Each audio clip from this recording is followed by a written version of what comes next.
जय सिया राम।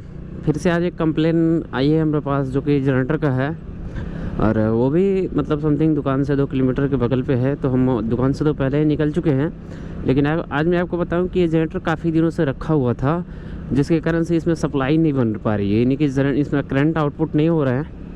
और आज चलते हैं और देखते हैं कि इसको कैसे चेकअप की जाती है। आप भी हर एक स्टेप को ध्यान से देखिएगा, ताकि हम कुछ ऐसा सिचुएशन रहते हैं जिसमें हम बोल भी नहीं पाते हैं।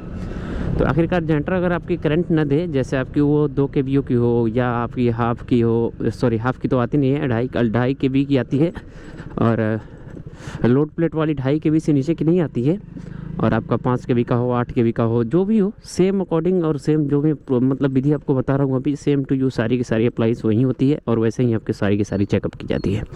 तो मिलते हैं आपसे जनरेटर के पास, और जो आपको ट्रिक्स फॉलो करूँगा सेम टू यू सभी की सभी वही ट्रिक्स फॉलो करना है आपको। और अपने जनरेटर को या आपकी किसी की भी दूसरे की जनरेटर भी होती है, अगर वो ख़राब होती है तो आसानी से इस चीज़ से बना सकते हो। तो मिलते हैं आपसे जनरेटर के पास। बना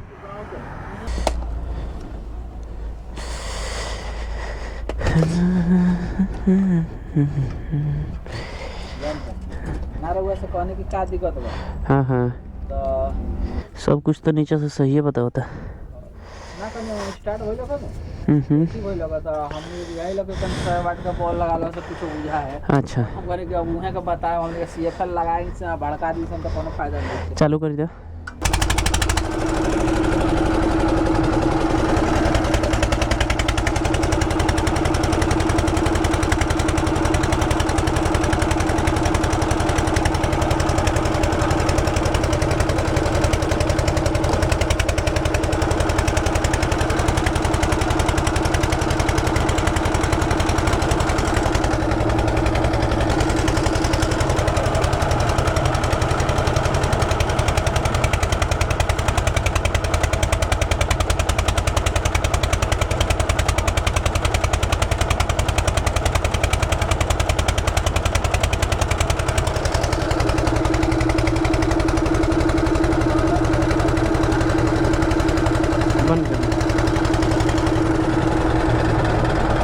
ठीक बा, ऐसे ही मांगा था पूरा फुल सर्विस मांगा था। हाँ, अल्टरनेटर के हाँ।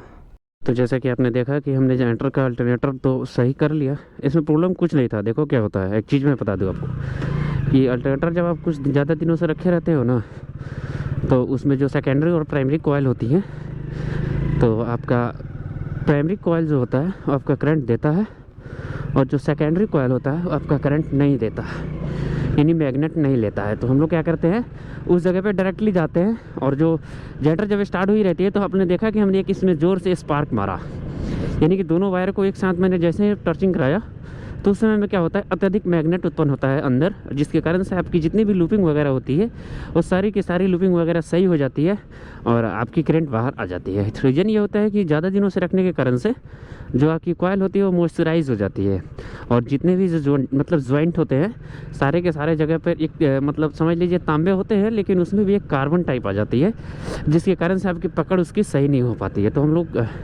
क्या करते हैं, जैसे मैंने पहले गया तो उसको स्टार्टिंग टाइम में ही मैंने स्पार्किंग किया, यानी कि कुछ चेकअप वगैरह किया, इसका पूरा डिटेल्स वगैरह चेकअप किया। तो फिर मैंने उसको जैसे ही स्पार्किंग दिया तो उस टाइम में हमारी अल्टरनेटर जो है करंट मतलब आउट कर दी बाहर। तो आपने देखा कि इसमें पहले कभी कभी करंट जो थी इसकी मतलब 230 बन रही थी, कभी आपने देखा कि इसकी करंट 150 बन रही थी।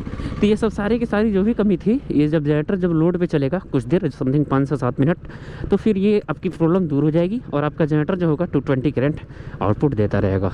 तो मैं इसका अगले वीडियो में आपको दिखाऊंगा कि इसकी रजिस्टेंस मेजरमेंट कैसे की जाती है। यानी कि सबसे यूनिक ये होता है कि आपको जब जनरेटर से आप इन्वर्टर को चार्ज करते हो तो उस सिचुएशन में आपकी डायरेक्टली करंट नहीं दे पाती है, क्योंकि उसमें फ्रीक्वेंसी का प्रॉब्लम होता है।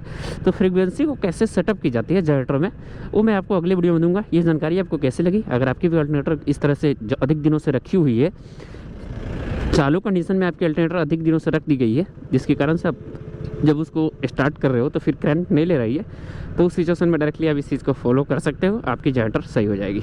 तो आशा करता हूँ कि जानकारी आपको अच्छे से समझ में आ चुकी होगी। समझ में आ चुकी तो प्लीज़ वीडियो को लाइक कर लेना, चैनल को सब्सक्राइब कर लेना। जिस भी प्लेटफॉर्म के माध्यम से आप वीडियो को देख रहे हो, फेसबुक के माध्यम से देख रहे हो तो फॉलो कर लेना, अगर यूट्यूब के माध्यम से देख रहे हो तो सब्सक्राइब भी कर लेना। मिलते हैं नई जानकारी के साथ, आपका भाई प्रिंस। जय श्री राम।